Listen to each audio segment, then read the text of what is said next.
कराची के इलाके लियारी से चीनी शहरियों पर हमला और मकामी सहाफ़ी की रेकी करने वाला दहशतगर्द गिरफ्तार कर लिया गया है।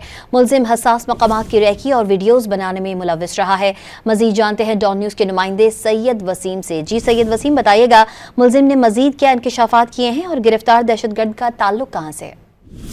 जी बिल्कुल, देखें, दौरान तफ्तीश मुलजिम ने इंकशाफ किया है कि वो मोरका 9 मार्च 2021 को अपने साथी फराज और गंज के साथ मिलकर थाना बगदादी के इलाके बस स्टॉप लियारी पर चाइनीज नेशनल की गाड़ी पर फायरिंग करने में मुलविस हैं, जिसके नतीजे में चाइनीज नेशनल मैनेजर जैसन और राहगीर खालिद जो है वो जख्मी हुए थे, जिसके बाद FIR जो है वो थाना बगदादी में दर्ज थी।